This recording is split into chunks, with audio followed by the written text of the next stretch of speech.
الحمد لله وكفى والصلاة والسلام على عباده الذين اصطفى خصوصا على أفضلهم وخاتم النبيين محمد الأمين وعلى آله وصحبه أجمعين. أما بعد فقد قال الله تبارك وتعالى كما ورد في سورة قاف: اعوذ باللہ من الشیطان الرجیم بسم اللہ الرحمن الرحیم. قاف والقرآن المجید بل عجبوا ان جاءهم منذر منهم فقال الكافرون هذا شيء عجیب اذا متنا وكنا ترابا ذلك رجع بعید قد علمنا ما تنقص الارض منهم وعندنا كتاب حفيظ بل كذبوا بالحق لما جاءهم فهم في امر مريج. صدق الله العظيم. رب اشرح لي صدري ويسر لي امري واحلل عقدة من لساني يفقهوا قولي.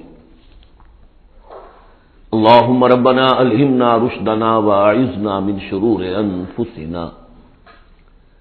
اللهم ارنا الحق حقا وارزقنا اتباعه وارنا الباطل باطلا وارزقنا اجتنابه. اللهم ربنا آنس وحشتنا في قبورنا وارحمنا بالقرآن العظيم. اللهم اجعله لنا إماما ونورا وهدى ورحمة.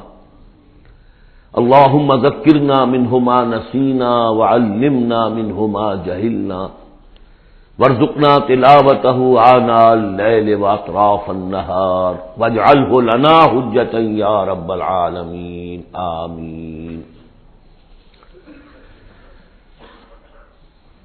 قرآن حکیم میں جو سورتوں کی ایک ترتیب ہے دو انداز پر، اس کا کافی دنوں سے اب تذکرہ نہیں ہوا ہے. قرآن مجید کی سورتوں کی ایک جو تقسیم اس اعتبار سے ہے کہ اس کی 7 منزلیں ہیں، تقریباً برابر، لیکن یہ کہ بالکل برابر نہیں ہے. اور اس میں پیش نظر یہ تھا کہ جو شخص ایک ہفتے میں قرآن مجید ختم کرنا چاہے، اور صحابہ میں سے بہت سے حضرات کا یہ معمول تھا کہ رات کی نماز میں نوافل میں وہ اتنا قرآن پڑھتے تھے کہ ایک ہفتے میں ختم قرآن ہو جاتا تھا. اس کے لیے ضرورت تھی کہ منزلیں معین کر دی جائیں، تقریباً مساوی ہوں. اس میں حسن یہ بھی ہے کہ کوئی سورت تقسیم نہیں ہوتی، پوری کی پوری صورتیں اس میں شامل ہیں، پاروں والا حساب اس میں نہیں ہے. لیکن ترتیب کے اندر حسن ترتیب یہ ہے کہ سورہ فاتحہ کو اگر علیحدہ کر دیں، جو پورے قرآن حکیم کے لیے بمنزلہ ایک مقدمے کے ہے، دیباچے کے ہے، اور یہ کہ اپنی جگہ پر سورہ ہجر کی ایک آیت کی روح سے خود ایک قرآن ہے، تو اس کے بعد پہلی منزل میں 3 سورتیں ہیں، دوسری میں 5، تیسری میں 7، چوتھی میں 9، پانچویں میں 11، چھٹی میں 13، اور پھر حزب مفصل کہلاتا ہے، اس میں 65 سورتیں ہیں. وہ بھی ملٹیپل ہے 13 کا، 13 کو 5 سے ضرب دیں گے 65 بن جائے گا. تو ایک عددی جو ہے نسبت اس میں ہے، ایک سیڑھی بن رہی ہے. ایک اور جو گروپنگ ہے ان صورتوں میں وہ یہ ہے کہ ایک یا ایک سے زائد مکی صورت، پھر ایک یا ایک سے زائد مدنی صورت، یہ ایک گروپ، پھر مکی پھر مدنی دوسرا گروپ، پھر مکی پھر مدنی تیسرا گروپ. اس طریقے سے بھی 7 گروپ ہیں. یہ گروپ جو ہیں اس سے پہلے ایک جگہ پر یکجا ہو گئے تھے. دوسرا گروپ بھی ختم ہو گیا تھا سورہ توبہ پر، اور دوسری منزل بھی ختم ہو گئی تھی سورہ توبہ پر. تو میں نے آپ کو بتایا تھا کہ قرآن السعدین ہو گیا، یہاں پر 2 سعید چیزیں جمع ہو گئیں. قرآن حکیم کی صورتوں کی 2 منزلیں بھی ختم ہوئی سورہ توبہ پر، اور سورہ یونس سے تیسری منزل کا آغاز ہوا. اور مکی مدنی صورتوں کے گروپوں کا بھی جو دوسرا گروپ ہے وہ ختم ہو گیا سورہ توبہ پر، اور سورہ یونس سے تیسرے کا آغاز ہوا. وہی قرآن السعدین یہاں بھی ہو رہا ہے. سورہ حجرات پر مکی اور مدنی صورتوں کا بھی گروپ ختم ہوا، لیکن وہ 5واں گروپ ہے، اور منزل بھی ختم ہوئی لیکن وہ 6ٹھی منزل ہے. یہاں وہ برابر نہیں ہے، وہاں دوسری منزل اور دوسرا گروپ یکجا ختم ہوا، تیسری منزل تیسرا گروپ یکجا شروع ہوا۔ یہاں سورہ قاف سے آگے یہ ایک منزل ہے، اس کو حزب مفصل کہتے ہیں، اور دوسری یہ کہ یہیں سے چھٹی جو گروپنگ ہے مکی اور مدنی صورتوں کی وہ شروع ہو رہی ہے سورہ قاف سے۔ سورہ قاف سے لے کر سورہ واقعہ تک اس میں 60 صورتیں جو ہے مکیات ہیں، پھر سورہ حدید سے لے کر سورہ تحریم تک 10 صورتیں مدنی ہیں۔ اور یہ اس اعتبار سے بھی ایک عجیب حسن ہے اس میں کہ جیسے پہلے گروپ میں مکی صورت صرف سورہ فاتحہ ہے اور مدنی صورتیں 6.25 پارے پر پھیلی ہوئی، سورہ بقرہ، سورہ آل عمران، سورہ نساء، سورہ مائدہ۔ لیکن یہ کہ اگلا جو گروپ ہے وہ متوازن ہے، 2 صورتیں مکی 2 مدنی، سورہ انعام، سورہ اعراف مکیات، سورہ انفال، سورہ توبہ مدنیات۔ ادھر بھی یہ ہے کہ جب آپ آخر سے چلیں گے تو جو آخری گروپ ہے 7واں گروپ، وہ بالکل برعکس ہے پہلے گروپ کے، کہ تقریباً سارا کا سارا مکی صورتوں پر مشتمل ہے۔ مدنی صورتیں 2 تو وہ ہیں جو بالاتفاق مدنی ہیں، آخر بمعوذتین، باقی کے بارے میں اختلاف ہے، وہ میں بعد میں عرض کروں گا، لیکن بہت کم ہے۔ لیکن ادھر سے جب ہم چل کے آتے ہیں ادھر، گویا کہ جو چھٹا گروپ ہے وہ متوازن ہے، تقریباً 1.25 پارہ جو ہے اور 1 پارہ یہ بنتا ہے، 1.25 پارہ تقریباً سورہ قاف سے، اور بلکہ 1 پارہ سورہ قاف سے لے کر اور سورہ واقعہ تک، اور ذرا سا 1 پارے سے زائد جو ہے وہ سورہ حدید سے لے کر اور سورہ تحریم تک، یہ بھی متوازن ہے۔ پھر خاص طور پر اس میں جو یہ مکی صورتیں ہیں، سورہ قاف سے سورہ واقعہ، سورہ قاف، سورہ ذاریات، سورۃ الطور، سورۃ النجم، سورۃ القمر، سورۃ الرحمن، سورۃ الواقعہ، یہ ایک اعتبار سے قرآن حکیم کا حسین ترین حصہ ہے، یعنی عربی ادب کے اعتبار سے، صوتی آہنگ کے اعتبار سے، ڈیوائن میوزک جسے میں کہتا ہوں، قرآن کا ڈیوائن میوزک، چھوٹی چھوٹی آیتیں، ردم ہے اور فلو ہے تیز، الفاظ کے اندر بھی ایسا معلوم ہوتا ہے جیسے نگینے جڑ دیے گئے ہوں۔ چنانچہ انہی میں سے ایک سورت وہ ہے سورۃ الرحمن، جس کے بارے میں حضور نے فرمایا سورۃ الرحمن عروس القرآن، یہ قرآن مجید کی دلہن ہے۔ تو یہ صورتیں جو ہے اس اعتبار سے یہ قرآن مجید میں ادبیت کے اعتبار سے، فصاحت و بلاغت کے اعتبار سے یہ چوٹی پر ہے۔ ان میں سورہ قاف تو بڑی جامع ہے اور بہت منفرد صورت ہے اپنے مزاج کی، جیسا کہ میں عرض کرتا رہا ہوں آپ سے، بعض صورتیں منفرد ہیں، باقی 6 جو ہیں وہ 3 جوڑوں کی شکل میں وہ نمایاں ہوتا چلا جائے گا، کہ جیسے سورہ ذاریات اور سورۃ الطور ایک جوڑا ہے، پھر سورۃ النجم اور سورۃ القمر، ستارہ اور چاند، ان کا جو آپس میں ربط ہوتا ہے وہ سب کو معلوم ہے، یہ ایک جوڑا ہے، پھر سورۃ الرحمن، سورۃ الواقعہ، یہ ایک جوڑا ہے۔ آج ہماری کوشش یہ ہوگی کہ یہ 7 کی 7 صورتیں جو ہیں ان کا ہم ترجمہ کر لیں۔ اب بسم اللہ کیجئے۔ یہ آپ کو معلوم ہے کہ یہ جو اب جو 2 گروپس آ رہے ہیں مکی صورتوں کے، بار بار کہہ چکا ہوں کہ ان کا زمانہ نزول ابتدائی 4 سال، یہاں سے جو لے کر آخر تک جو صورتیں ہیں، یہ ابتدائی جو 4 سال ہیں حضور کے قیام مکہ کے، اس میں نازل ہوئی۔ اور نمبر 2 یہ کہ ان صورتوں کے اندر انذار، آخرت کا انذار، یہ اس کا مرکزی مضمون ہے، اس لیے کہ حضور صلی اللہ علیہ وسلم کو جو پہلا حکم دیا گیا تبلیغ کے ضمن میں وہ انذار کا تھا، تبلیغ کے ضمن میں۔ آپ کی نبوت کا ظہور میں بتا چکا ہوں آپ کو کہ وہ تو ہو گیا تھا، سورۃ العلق کی آیات سے 5 آیات نازل ہوئی، نبوت محمدی کا ظہور ہو گیا، لیکن اس میں تبلیغ کا حکم نہیں ہے۔ اقرأ بسم ربک الذی خلق، خلق الانسان من علق، اقرأ وربک الاکرم الذی علم بالقلم، علم الانسان ما لم یعلم۔ لیکن یہ کہ جب سورۃ المدثر کی آیات نازل ہوئی شروع کی 7، اور میں سب سے پہلی کیا ہے، یا ایھا المدثر قم فانذر، اے لحاف میں لپٹ کر لیٹنے والے صلی اللہ علیہ وسلم اب کھڑے ہو جاؤ، کمر کس لو اور خبردار کرو۔ یہ خبردار کرنا کس بات کا ہے کہ تم یہ نہ سمجھو کہ زندگی بس یہی زندگی ہے، کھاؤ پیو عیش کرو بس بات ختم ہو گئی، کوئی پوچھ گچھ نہیں، کوئی محاسبہ نہیں، کوئی دوبارہ جی اٹھنا نہیں۔ تمہیں ایک خالق اور مالک نے پیدا کیا ہے، اسی نے اس کائنات کو بنایا ہے، یہ کائنات بھی دائمی نہیں ہے، اسے بھی ایک وقت میں ختم ہونا ہے، اور تمہیں معلوم ہے کہ تمہاری زندگی تو دائمی ہے ہی نہیں، تمہیں ایک وقت میں مرنا ہے۔ لیکن یہ کہ مرنے کے بعد پھر تمام انسانوں کو دوبارہ زندہ کیا جائے گا اور پھر ان کا حساب کتاب ہوگا، جواب دہی ہوگی. You will have to face the grand accountability of the day of judgement. جواب دہی کرنی ہوگی، حساب کتاب ہوگا اعمال کا، اور اس کا پھر جزا و سزا کے فیصلے ہوں گے. یہ ہے انذار.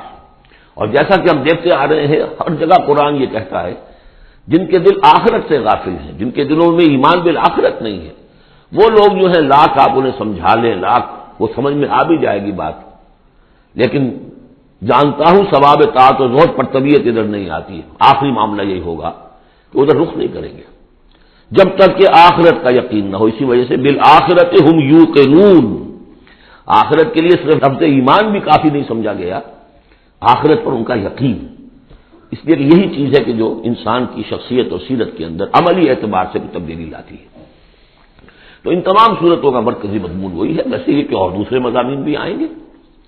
اب یہ چھوٹی صورتیں ایک ایک رکوع کے اندر بھی آپ کو تمام انباء و رسل مل جائیں گی، وہ مضامین سب آئیں گے جو مکی صورتوں کے مشترک مضامین ہیں. لیکن یہاں جو ڈور ہے وہ ہے انذار آخرت. بسم اللہ الرحمن الرحیم. قاف والقرآن المجید. یہ دوسری صورت ہے جو ایک حرف مقطع سے شروع ہوئی ہے. پہلے صاد والقرآن ذی ذکر، یہ ہم پڑھ چکے 23ویں پارے میں. قاف والقرآن المجید تیسری آئے گی 29ویں پارے میں. نون والقلم وما یسطرون. یہاں بھی قسم ہے قرآن مجید کی، بڑی شان والے قرآن کی. اس سے آگے محذوف مانی ہے وہی جو سورہ یاسین کے اندر میں نے آپ کو بتایا، یاسین والقرآن الحکیم انک لمن المرسلین. لیکن اس کے بعد اب فوری طور پر جو ہے آخرت کا ذکر. بل عجبوا ان جاءهم منذر منهم فقال الكافرون هذا شيء عجیب. کیا انہیں بہت عجیب محسوس ہوا ہے کہ ان کے پاس ایک آیا ہے انہی میں سے خبردار کرنے والا، منذر انذار سے. فقال الکافرون ھذا شیء عجیب. تو کافروں نے کہا یہ تو بڑی عجیب سی بات ہے. اذا متنا وکنا ترابا، کیا جب ہم مر جائیں گے اور مٹی ہو جائیں گے؟ ذالک رجل بعید، یہ بہت دور کی کوڑی لائے ہیں، یہ دوبارہ رجوع کرنا جو ہے بہت دور کی بات ہے. قد علمنا ما تنقص الارض منهم. بڑا شاہانہ انداز ہے یہاں. ہمیں خوب معلوم ہے کہ زمین ان میں سے کیا چیز کم کرتی ہے. یعنی جب یہ زمین میں دفن ہو جائیں گے تو زمین کیا شے کھا جائے گی، اس کی کیا ان کا وجود کا کون سا حصہ ہے کہ جو زمین ضائع کر دے گی. بَعِندَنَا کتاب الحفیظ، اور ہمارے پاس تو ایک کتاب ریکارڈ ہے، محافظ خانہ موجود ہے، سب کے اعمال موجود ہیں، اور ان کی جانیں جو ہیں وہ تو ہم یہاں سے لے جاتے ہیں، وہ علیین میں ہے یا سجین میں ہے، وہ تو وہاں ہے. تو یہ تو ایک جسم ہے جو خاک سے آیا تھا. منھا خلقناکم وفیھا نعیدکم ومنھا نخرجکم تارۃ اخری. وہ ٹھیک ہے، لیکن ان کا جو اساس کارنامہ ہے، ان کی جو زندگی ہے، ان کی ارواح، ان کی جانیں وہ ہمارے پاس ہیں، اعمال نامے ہمارے پاس ہیں. بل کذبوا بالحق لما جاءهم، لیکن انہوں نے جھٹلا دیا ہے حق کو جب کہ ان کے پاس آیا. فہم فی امر مریج، اب وہ ایک بڑی ہی الجھن کے اندر مبتلا ہو گئے. یعنی یہ الجھن ایسی ہے کہ عقلی طور پر تو دلائل جو حضور دے رہے ہیں وہ بہت قوی ہیں، بات سمجھ میں آتی ہے. کیسے ممکن ہے؟ اگر تو یا کو انکار کر دیجئے یہ سب جو ہے الٹ ٹپ چل رہا ہے، کوئی نہ نظام ہے یہاں کا، نہ کوئی پیدا کرنے والا ہے، نہ اس کے اندر کوئی معقولیت ہے، رام کی لیلا ہے، تو بات اور ہے. لیکن اگر اللہ نے پیدا کیا ہے اور اللہ ایک حکیم ہستی ہے تو اس نے انسان کو پیدا کیا، اس میں اخلاقی حص رکھی، تو اس کے کوئی نتائج نکلنے چاہیے. تو دلیل تو قوی ہے، لیکن یہ کہ ان کی طبیعتیں وہی جو شعر میں نے ابھی پہلے آپ کو سنایا کہ جانتا ہوں ثواب طاعت و زہد پر طبیعت ادھر نہیں آتی. اتنے خوگر ہو چکے ہیں فسق اور فجور کے اور اپنی عادات کے اتنے ایک قید خانے میں مقید ہو چکے ہیں. ایک نظم ہم نے پڑھی تھی ایف اے کے زمانے میں، the cage. I built these bars when I was young. انسان جب جوان ہوتا ہے، اس کے قوا مضبوط ہوتے ہیں، اس وقت وہ کچھ عادتیں اپنی ایسی پختہ کر لیتا ہے کہ بڑھاپے میں جا کر وہ اپنی ان عادتوں کے پنجرے میں بند ہو جاتا ہے. اب لاکھ وہ چاہتا ہے کہ ان عادتوں کو ختم نہیں کر سکتا. جیسے کہ وہ پرندہ جو ہے وہ اپنی سلاخوں کو توڑ کر پنجرے سے باہر نہیں آ سکتا. تو میں جب جوان تھا تو میں نے اپنے گرد یہ پنجرا بن لیا تھا کچھ بری عادات کا. اب وہ عادتیں جو ہے انہوں نے مجھے اپنے اندر قید کیا ہوا ہے. تو یہ لوگ ان میں قید ہو چکے ہیں.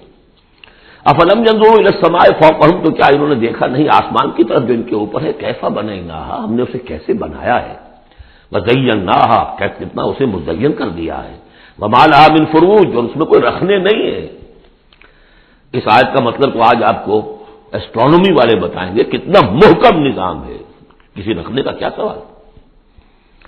والارض مددناہا، اور زمین اس کو ہم نے پھیلا دیا، والقینا فیہا رواسیا، اور ہم نے اس میں لنگر ڈال دیے۔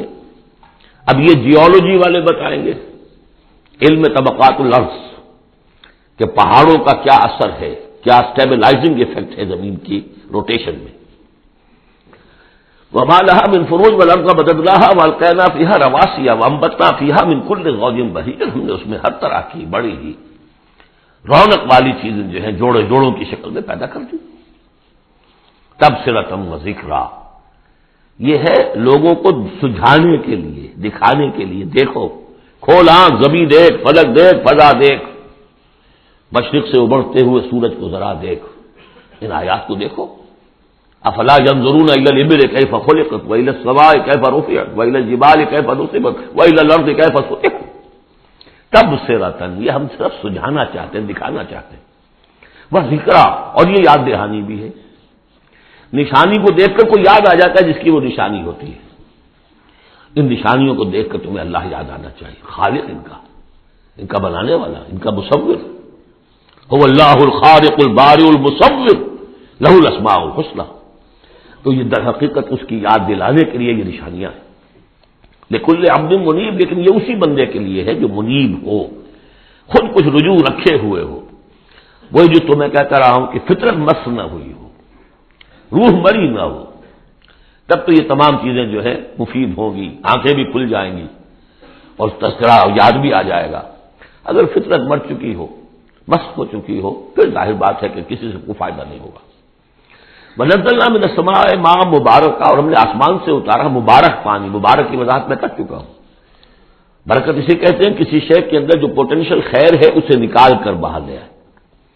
تو یہ پانی بارش کی، باران رحمت جو ہے یہ ماء مبارک کا ہے، زمین کی روئیدگی کو نکال کر باہر لاتا ہے۔ فَأَنبَتْنَا بِهِ جَنَّاتٍ وَحَبَّ الْحَصِيدِ، تو ہم نے اگا دیا اسی کے ذریعے سے باغات بھی اور کھیتیاں بھی جو کٹ جاتی ہیں۔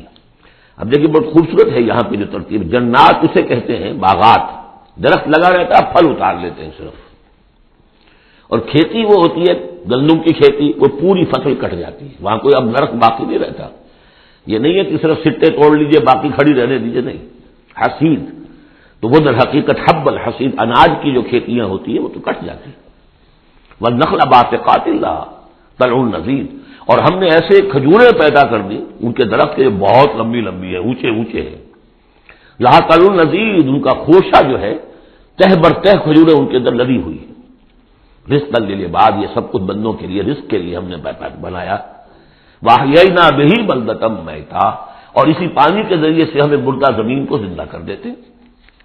کذالک الخروج، اسی طریقے سے تم زمین سے نکل آؤ گے، جیسے کھیتی نکل آتی ہے، پہلے کوئی آثار نہیں تھے، بارش ہوئی کھیتی نکل آئی، گھاس ہی ہو گئی، چلیے اور کچھ نہیں ہے، وہاں گھاس آ گئی، کہاں سے آ گئی؟ زمین میں تو تھی نا، پانی نے نکالا ہے صرف۔ اسی طریقے سے تم سب ہوگے وہیں پر، تمہیں بس نکالنا ہے، ہمارا اذن نکال جائے گا۔ کذبت قبلہم قوم نوح واصحاب الرس وثمود، اب دیکھیے یہاں انباء و رسول کا تذکرہ ایک دو آیتوں میں سب کو سمیٹ لیا۔ جھٹلایا ان سے پہلے نوح کی قوم نے، اصحاب الرس نے، کنویں والوں نے، وثمود اور ثمود کی قوم نے، وعاد اور قوم عاد نے، وفرعون اور فرعون نے، واخوان لوط اور لوط کے بھائیوں نے، اصحاب الایکۃ اور بن والے یعنی مدین والے جن کی طرف حضرت شعیب بھیجے گئے، وقوم تبع، تبع ہم پڑھ چکے ہیں کل، یہ یمن کے بادشاہوں کا لقب تھا۔ فَكُلٌّ كَذَّبَ الرُّسُلَ فَحَقَّ وَعِيدِ، سب نے رسولوں کو جھٹلایا تو مستحق ہو گئے میری وعید کے، میری جو دھمکی تھی اس کے مستحق ہو گئے، ان پر عذاب آئے۔ افعینٰا بالخلق الاول، تو کیا ہم ایک مرتبہ پیدا کر کے عاجز آ گئے ہیں؟ لم یعیا بخلقہن، یہ ہم کل پڑھ چکے ہیں۔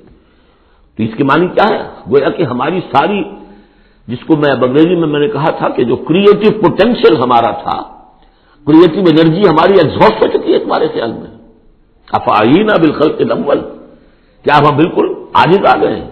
بل ہم فی لبس من خلق جدید، ہماری خلاقی کی قدرت میں تو کوئی کمی نہیں ہوئی، ہاں یہ لوگ جو ہیں ان کے ذہن کی تنگی ہے کہ جس کی وجہ سے یہ دھوکے میں ہو رہے ہیں کہ دوبارہ کیسے بنا دیا جائے گا۔ وَلَقَدْ خَلَقْنَا الْإِنسَانَ وَنَعْلَمُ مَا تُوَسْوِسُ بِهِ نَفْسُهُ، ہم نے تو انسان کو پیدا کیا ہے، ہم جانتے ہیں جو پٹی پڑھاتا ہے اسے اس کا نفس، اندر بھی تو ہے نا قوت شر، وہ نفس ہے، ان النفس لامارۃ بالسوء، 13ویں پارے میں ہم نے شروع کی آیت پڑھی ہے، وما ابرئ نفسی ان النفس لامارۃ بالسوء۔ تو انسان کے اندر بھی ایک داعی شر ہے، ایک داعی خیر ہے۔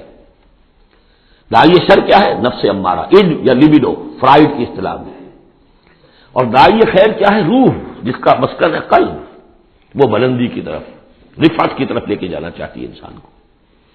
اس کو فرائڈ نے دیکھا تو صحیح ہے، آبزرویشن اس کی صحیح ہے، سپر ایگو، ایگو کے اوپر ایک سپر ایگو ہے، اگرچہ اس کی جو اس نے ایکسپلینیشن کی ہے، توجیہ جو کی وہ غلط ہے۔ ظاہر بات ہے کہ اب یہ تمام مغربی سائنسدان اور فلاسفر اصل میں ان کی ایک آنکھ بند ہے، عالم امر سے وہ واقف ہی نہیں، روح کا ان کے یہاں تصور ہی نہیں، فرشتے کا کوئی تصور نہیں، ان کی ساری جتنی بھی انویسٹیگیشنز ہے، جتنی بھی تحقیق ہے، تفتیش ہے، آبزرویشن ہے، بھاگ دوڑ ہے، وہ سب عالم خلق سے متعلق ہے۔ تو عالم خلق کے بارے میں تو واقعہ ہے، انہوں نے علم کا اتنا بڑا انبار جمع کر دیا ہے کہ اس کا تصور بھی ممکن نہیں ہے ایک انسان کے لیے، لیکن یہ کہ بس وہ ایک آنکھ جو ہے عالم امر والی وہ بند ہے۔ تو ہم خوب جانتے ہیں کہ اس کا نفس اسے کیا پٹیاں پڑھاتا ہے، کیا وسوسہ اندازی کرتا ہے۔ وَنَحْنُ أَقْرَبُ إِلَيْهِ مِنْ حَبْلِ الْوَرِيدِ، اور ہم تو اس سے اس کی رگے جان سے بھی زیادہ قریب ہیں۔ یہ قرب ہے ذات باری تعالی کا، لیکن یہ کہ اتصال بے تکیف بے قیاس ہست رب الناس را با جان ناس، یہ نہیں جانتے کہ کیسے ہے یہ قرب، یہ ہم نہیں جان سکتے۔ اللہ کا ہاتھ ہے کیسا ہے ہم نہیں جانتے، اللہ کا چہرہ ہے کیسا ہے ہم نہیں جانتے، اللہ نزول فرماتا ہے پہلے آسمان تک، ہر رات کے آخری حصے میں کیسے اترتا ہے ہم نہیں جانتے۔ اللہ ہمارے ساتھ ہے، وَهُوَ مَعَكُمْ أَيْنَمَا كُنتُمْ، ہر وقت ہمارے ساتھ ہے، کیسے ہے یہ ہم نہیں جانتے، بس جو بتایا وہ ہے، اس پر یقین، اور کیسے کے چکر میں پھنسیں گے تو 100 طرح کے فتنوں کے اندر مبتلا ہو جائے گا۔ پہلے آدمی سمجھ لے یہ وراء الورا ہے، یہ ہمارے لیے ہماری سمجھ سے باہر تک ہے، یہ عالم امر کی شے ہے۔ تمہارے پاس معلومات کا جو ذریعہ ہم نے دیا ہے وہ عالم خلق کی چیزوں کے لیے، ان السمع والبصر والفؤاد، 3 چیزیں کافی ہیں۔ تحقیق کرو، تفتیش کرو، آبزرو کرو، سنو، انفر کرو، نتیجہ نکالو، کمپیوٹر کے ذریعے سے پروسیس کرو، یہ چلتے جاؤ۔ لیکن عالم امر کی بات جو وحی سے بتا دی گئی بس وہ، اس کی زیادہ مین میخ، زیادہ باریکیوں میں جاؤ گے فتنے میں مبتلا ہو جاؤ گے۔ تو ہے وہ ہماری رگے جان سے بھی قریب، اذ یتلقی المتلقیان عن الیمین وعن الشمال قعید، جبکہ لیتے جاتے ہیں 2 لینے والے داہنی طرف اور بائیں طرف موجود ہیں، یعنی اللہ خود بھی موجود ہے، ہمارے ساتھ ہے، لیکن اس نے 2 فرشتے ہر انسان کے ساتھ لگا رکھے ہیں جو اس کے ہر قول کو اور ہر فعل کو ریکارڈ کر رہے ہیں، کرامن کاتبین، جو دائیں اور بائیں موجود ہیں۔ ما یلفظ من قول الا لدیہ رقیب عتید، جو بھی اس کے زبان سے قول نکلتا ہے اس کو لے کر ریکارڈ کرنے والے موجود ہیں، نگران جو دیکھ رہے ہیں کیا کہہ رہا ہے یہ، اور وہ مستعد ہیں جو اس کو لے رہے ہیں ریکارڈ کر رہے ہیں۔ اور وہ ریکارڈنگ ظاہر بات ہے کوئی قلم سیاہی پنسل والی تو نہیں ہے، ریکارڈنگ تو ہماری یہاں پہ ایک اور ہو رہی ہے۔ آج سے 20 سال پہلے اس ریکارڈنگ کا تصور نہیں ہو سکتا تھا، یہ بھی کوئی ریکارڈنگ ہوتی ہے، اور کتنی ایگزیکٹ ریکارڈنگ ہے۔ اچھے سے اچھا بھی اسٹینوگرافر ہو تو کہیں نہ کہیں اس کی ڈکٹیشن دینے میں کہیں کوئی غلطی ہو جائے گی، اس میں تو کوئی غلطی نہیں۔ اس سے بھی اعلیٰ کیا ریکارڈنگ ہو رہی ہے جو فرشتے کر رہے ہیں، جو ہمارے تصور سے باہر ہے۔ وجاءت سکرۃ الموت بالحق، اور بالآخر وہ موت کی بے ہوشی کا وقت آن پہنچتا ہے حق کے ساتھ، قطعی ہے وہ تو آنی ہے، اس لیے کہ اللہ کے منکر تو پیدا ہوئے ہیں، موت کا منکر تو آج تک کوئی پیدا نہیں ہوا، موت کا تو سب کو اقرار ہے۔ بالحق ذالک ما کنت منہ تحید، یہی ہے نا وہ جس سے تم بھاگا کرتے تھے۔ بڑی نفسیاتی بات ہے، انسان اپنے موت کے تصور کو اپنے ذہن سے دور رکھتا ہے، یہاں تک کہ تھوڑا سا ارتعاش ہوتا ہے جب کسی عزیز کو کندھوں پر اٹھا کر لے جا کر اور قبرستان میں دفن کر کے آتے ہیں، تھوڑی دیر کے لیے تو اعصاب ہلے رہتے ہیں کہ منزل تو یہ ہے، جانا تو یہاں ہے، آج ہم اسے چھوڑ آئے کل ہمیں جانا ہے، اس کے بعد پھر وہی اپنا روٹین، وہی اپنے مسائل، وہی اپنے معاملات، وہی اپنی دلچسپیاں، پھر آدمی بھول جاتا. ذالک ما کنت منہ تحید، اسی کو تم چاہتے تھے، اس سے ذرا دور رہو، اسے اپنے ذہن سے ٹالے رکھو. ونفخ فی الصور، پہلے وہ قیامت صغریٰ کا ذکر تھا جو ہر انسان کی ہے، سکرات الموت، سکرات الموت، نزع کا عالم. اور اب ہے وہ پوری دنیا کی جو قیامت، پوری دنیا کی جو موت آنی ہے. ونفخ فی الصور، سور میں پھونکا گیا یا جائے گا. ذالک یوم الوعید، یہ ہے وعدے کا دن. وجاءت کل نفس معها سائق و شہید، اور ہر جان آئے گی، اس کے ساتھ ایک ہوگا دھکیلنے والا اور ایک ہوگا گواہ. دو فرشتے جو جہاں دنیا میں معمور تھے ریکارڈ تیار کرنے پر، اب ایک اس کو لے کر آئے گا جو کہ دھکیل رہا ہوگا، چڑھو گھر، اور ایک کے پاس وہ سارا اس کا ریکارڈ ہوگا. شہید وہ ہوگا، اس کے پاس اعمال نامہ ہے. لقد كنت في غفلة من هذا، اللہ تعالیٰ فرمائے گا اے انسان تو آج کے اس دن سے غفلت میں رہا نا.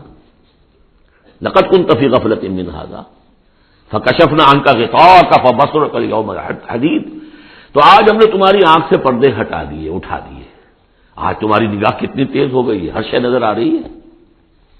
اب وہ حقائق جو پردے کے پیچھے تھے، جو پہلے غیب میں تھے، جس پر کہ ایمان لانا مطلوب تھا غیب میں، الف لام میم ذالک الکتاب لا ریب فیہ ھدی للمتقین الذین یؤمنون بالغیب، آج وہ غیب کا پردہ ہٹا دیا گیا. اب تمہارے سامنے فرشتہ بھی ہے جو تمہیں بھاگتا ہوا لا رہا ہے، تمہارا اعمال نامہ جو ہے، دوسرے کے فائلیں جو ہیں وہ اس کے ہاتھ میں.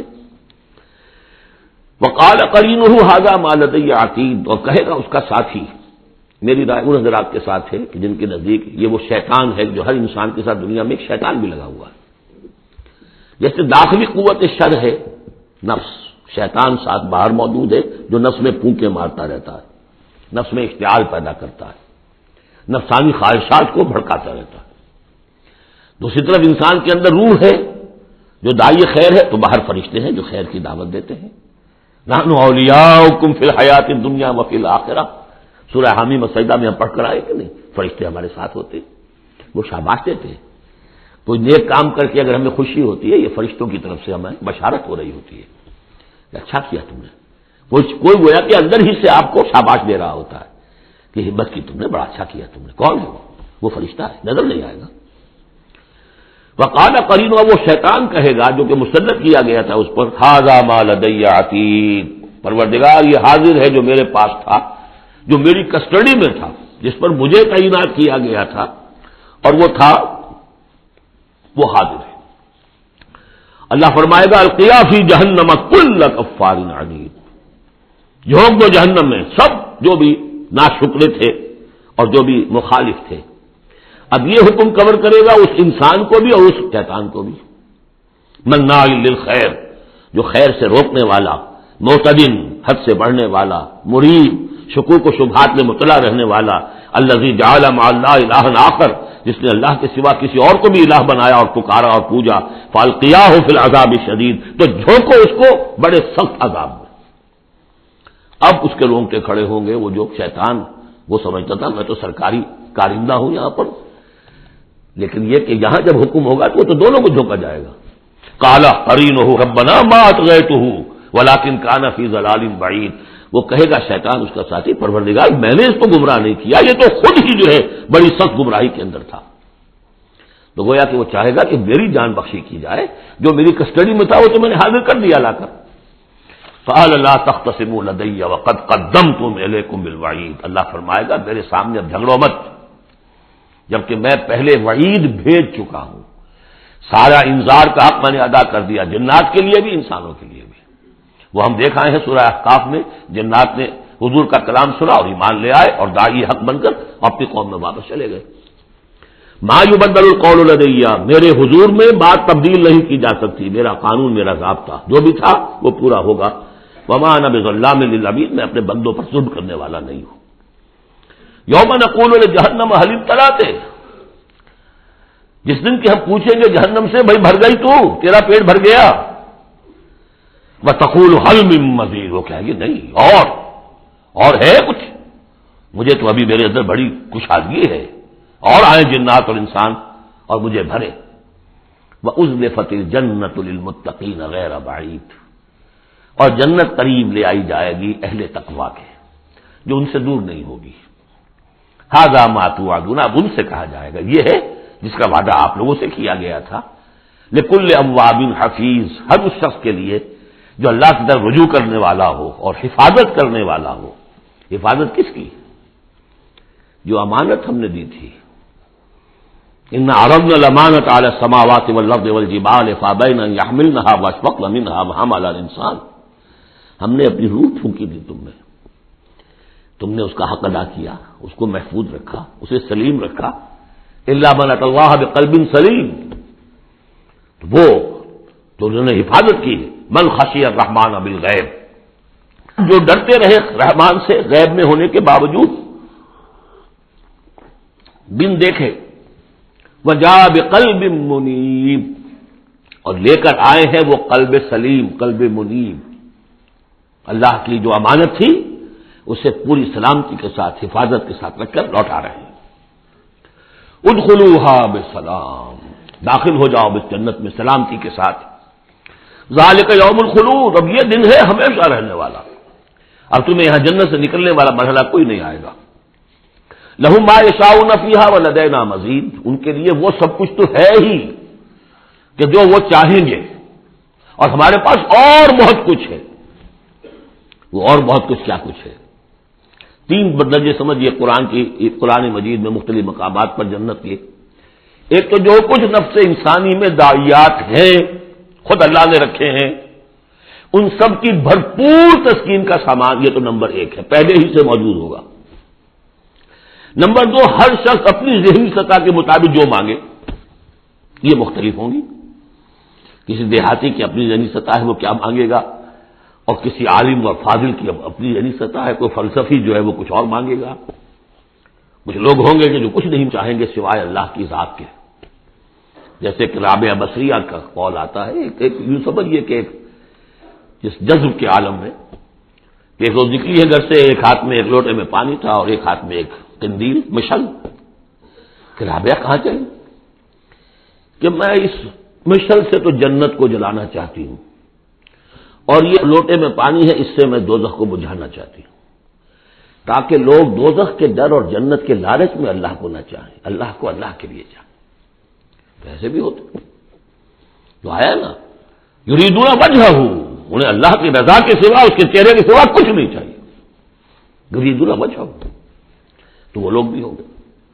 پھر وہ تیسری چیز ہے جو اللہ نے فرمایا کہ پھر ہم وہ کچھ بھی دیں گے ما لا عین رأت. یہ حدیث کے الفاظ ہیں لیکن قرآن میں سورہ سجدہ میں آ چکا ہے. فلا تعلم، کوئی شخص نہیں جانتا، فلا تعلم نفس ما اخفی لهم من قرۃ اعین، آنکھوں کی جو ٹھنڈک کا سامان ہم نے فراہم کیا ہوا ہے.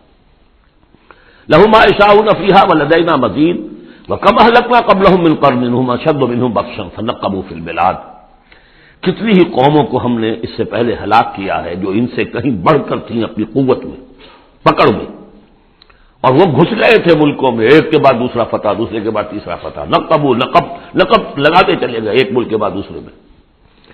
حل من محیص، لیکن جب ان پر اللہ کی پکڑ آئی، وہی کہ جو ملک پر ملک فتح کرتے جا رہے تھے، علاقے پر علاقے زیر نگی کرتے جا رہے تھے، پھر ان کو بھاگنے کی کوئی جگہ نہیں ملی. ان فی ذلک لذکری لمن کان لہ قلب، یہ بہت اہم مقام ہے قرآن کا. اس میں یاد دہانی ہے کس کے لیے؟ 2 طرح کے لوگوں کے لیے. لمن کان لہ قلب، جس کا دل ہے، دل تو سب کا ہے، لیکن دل سے یہاں مراد کیا ہے؟ دل زندہ، جس میں روح زندہ ہے، سلیم ہے، قلب سلیم ہے. مجھے یہ ڈر ہے دل زندہ تو نہ مر جائے، کہ زندگانی تو عبادت ہے تیرے جینے سے. تو جن کا تو قلب بیدار ہے ان کی صورت تو وہ ہو جائے گی. ابھی ہم نے عشاء میں بھی وہ آیت سنی ہے سورہ نور کی، کہ جیسے کہ پیٹرول جو ہے وہ آگے بڑھ کر لپک لیتا ہے، دور ہے ابھی دیا سلائی اور اس نے گویا کہ آگے آ کے وہ تو بھڑکنے کو بیتاب ہے. نغمے بیتاب ہے تاروں سے نکلنے کے لیے. ایک ذرا چھیڑ تو دے، زخمہ و مضراب حواس، زخمہ و مضراب حیات. تو یہ ہے وہ لوگ جن کا دل زندہ ہے. اس کے بارے میں حافظ ابن قیم کی ایک بڑی خوبصورت عبارت ہے کہ بہت سے لوگ وہ ہیں جب قرآن کو پڑھتے ہیں تو ایسے محسوس کرتے ہیں کہ قرآن مصحف میں نہیں لکھا ہوا، ان کے اپنے دل پر، لوح قلب پر نقش ہے، وہاں سے پڑھ رہے ہیں. اتنی کہ ہم آہنگی ہے. اس طرح کی سمپیتھیٹک وائبریشن ہوتی ہے قرآن کو پڑھتے ہوئے کچھ لوگوں کی، جن کی وہ اندر فطرت جو ہے وہ صحیح ہے، سالم ہے، پرورٹڈ نہیں ہے، مریض نہیں ہے، مردہ نہیں ہے، صاف و چوبند ہے، بیدار ہے، تو وہ تو گویا کہ قرآن کو دقت سے پڑھ رہے ہوتے، اتنی ہم آہنگی۔ تو جن کا تو یہ دل زندہ ہے ان کو تو کسی زیادہ اور تشویش کی اور تگ و دو کی ضرورت ہی نہیں، جیسے ابو بکر صدیق کو ایک لمحہ بھی نہیں لگا۔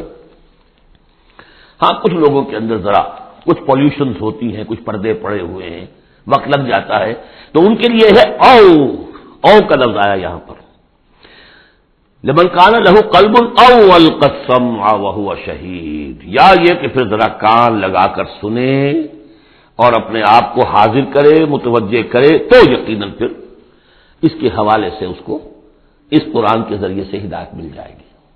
ایک تو ایسے محسوس کریں گے جیسے دیکھنا تقریر کی لذت کے جو اس نے کہا میں نے یہ جانا کہ گویا یہی میرے دل میں تھا۔ دوسروں کو ذرا محنت کرنی پڑے گی۔ ہمارا جو منتخب نصاب ہے مطالعہ قرآن حکیم کا، اس میں جو ایمان کی بحث میں دو مقامات اسی کی گویا کہ دو طریقے جو ہیں مختلف اسی کی نمائندگی کے لیے، ایک طریقہ وہ ہے ان فی خلق السماوات والارض واختلاف اللیل والنہار لآیات لأولی الالباب الذین یذکرون اللہ قیاما وقعودا وعلی جنوبہم ویتفکرون فی خلق السماوات والارض، آبزرویشن بھی ہے، غور و فکر بھی ہے، تدبر بھی ہے، اور یہ ذکر کے ساتھ تدبر، ذکر کے ساتھ فکر، یہ دونوں مل کر بات بنتی ہے۔ خالی ذکر سے بات نہیں بنے گی، خالی فکر سے بات نہیں بنے گی، اور بدقسمتی اس امت کی یہی ہو چکی ہے، اب تو یہ دو حلقے علیحدہ ہو گئے۔ مفکرین ہے تو وہ ذکر کی لذت سے ناآشنا ہے، کتابیں لکھ رہے ہیں، بڑی بڑی تفسیریں، آج کل تو کیا کہہ رہا ہے، کیسی کیسی تفسیریں آ رہی ہیں، ذکر سے ناآشنا۔ دوسری طرف ذاکرین ہے وہ فکر سے ناآشنا، ان کو غور و فکر، سوچ بچار، دنیا کا مطالعہ اس سے تعلق نہیں، تو گویا کہ گاڑی کے پہیے جدا ہو گئے، گاڑی کیسے چلے اب؟ یہ دونوں ہیں، ان دونوں کے اندر فقر قرآن امتزاج ذکر و فکر، علامہ اقبال کہتا ہے جزب قرآن زیغمی روباہی است، فقر قرآن اصل شاہنشاہی است۔ قرآن کے سوا اگر کوئی شعر بھی بن گیا تو کیا ہے، وہ لومڑی کی طرح ہوگا، کچھ نہیں ہوگا، اور فقر قرآن اصل شاہنشاہی است، جس کو فقر قرآنی مل گیا شہنشاہ تو وہ ہے، لیکن فقر قرآن کیا ہے؟ فقر قرآن ارتباط یا امتزاج ذکر و فکر، دو چیزیں جب ذکر و فکر مل جاتی ہیں۔ فکر را کامل نہ دیدم جز بذکر، فکر کبھی کامل نہیں ہوگا جب تک کہ ذکر ساتھ ہو۔ یہ ایک طریقہ تو یہ ہے جو سورہ آل عمران والے اس آخری حصے میں آیا۔ ایک طریقہ وہ ہے قلب کو صاف کر لیجئے، اس کی کدورتیں دور کر دیجئے، اس کے آئینے میں قرآن خود بخود منعکس ہو جائے گا اور اس کو جگمگا دے گا۔ یہ ہے جو آیات نور کے اندر ہے، نور علی نور، نور فطرت اور نور وحی مل کر نور ایمان کی تکمیل کرتے ہیں۔ ان فی ذلک لذکری لمن کان لہ قلب او القی السمع وهو شہید، عام طور پر لوگوں نے اس اور کو واو بنا دیا ہے، اس لیے کہ اس گہرائی میں جا کر ان دو چیزوں کا علیحدہ، یہ دو اپروچز مختلف ہیں، اس کو سمجھا نہیں تو اس کو کہا کہ او جو ہے یہاں واو کے معنی میں اور نہیں، او ہے یہ۔ وَلَقَدْ خَلَقْنَا السَّمَاوَاتِ وَالْأَرْضَ وَمَا بَيْنَهُمَا فِي سِتَّةِ أَيَّامٍ، اور ہم نے آسمانوں اور زمین کو اور جو کچھ ان کے مابین ہے پیدا کیا 6 دنوں میں۔ وَمَا مَسَّنَا مِن لُغُوبٍ، ہمیں کوئی تکان کاری نہیں ہوئی۔ یہاں اصل میں نفی ہو رہی ہے کہ تورات جب گم ہو گئی تھی تو جب اس کو دوبارہ یادداشت سے مرتب کیا گیا تو مرتبین انسان تھے، وہ نبی تو تھے نہیں، تو ان کی یادداشت نے ٹھوکریں کھائیں، تو غلط چیزیں بھی تورات میں شامل ہو گئی، تو اس میں وہ بھی الفاظ آ گئے کہ اللہ نے آسمان اور زمین 6 دن میں پیدا کیے اور 7ویں دن اس نے آرام کیا، تھک گیا تھا نا۔ یہی ویکینڈ کا تصور ہے جو چلا آ رہا ہے یہودیوں میں بھی اور عیسائیوں میں بھی، اس لیے کہ تورات میں 7واں دن آرام، اللہ نے آرام کیا تو بھی آرام کرو۔ ہمارے ہاں کوئی تصور اسلام میں ویکینڈ کا نہیں، اور اس کی نفی کر رہا ہے اللہ، وما مسنا من لوگوں، بھلے کوئی تکان تاری تو نہیں ہوئی کہ ہمیں کسی آرام کی ضرورت ہوتی۔ فاصبر علی ما یقولون، تو اے نبی آپ صبر کیجئے اس پر جو یہ کہہ رہے ہیں۔ وسبح بحمد ربک قبل طلوع الشمس وقبل الغروب، اور اپنے رب کی تسبیح و تحمید کیجئے سورج کے طلوع ہونے سے قبل اور سورج کے غروب ہونے سے قبل۔ اب یہ ابتدائی 4 سال ہے جن میں ابھی نمازوں کا وہ نظام الاوقات نہیں بنا تھا، وہ تو 11ویں سال میں جا کے بنا ہے۔ سورہ بنی اسرائیل میں جب نازل ہوئی ہے اور جب معراج ہوا ہے آپ کا، معراج میں یہ 5 وقتوں کا نماز کا نظام دیا گیا، اس وقت تک تو یہی ہے صبح و شام اللہ کا کچھ یاد ہو، یا اس سے پہلے جو ہے وہ رات بھر کھڑے رہو 2 تہائی یا تہائی، کم سے کم 1 تہائی شب، وہ اور علیحدہ نظام تھا۔ تو قبل طلوع الشمس والی نماز ہی اب ہماری فجر کی نماز بن گئی ہے، اور قبل الغروب والی نماز ہماری عصر کی نماز بن گئی ہے۔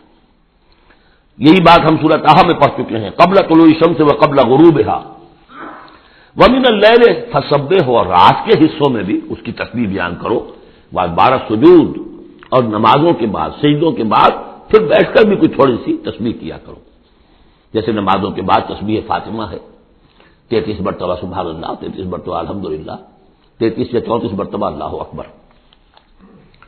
وَالسَّمْعِ يَوْمَ يُنَادِ الْمُنَادِ مِن مَّكَانٍ قَرِيبٍ، اور کان لگا کر سنتے رہو، اس دن کے منتظر رہو جبکہ پکارنے والا پکارے گا بہت قریب کی جگہ سے، یعنی جب سور پھونکا جائے گا تو ہر ایک کو یہ محسوس ہوگا جیسے براہ راست میرے کان کے اندر ہی آ رہا ہے، بہت قریب سے اور بہت زوردار آواز ہوگی، وہی تو پھر موت کا ذریعہ بنے گی، اور اسی سور کو پھونک کر پھر باعث بعد الموت ہوگا۔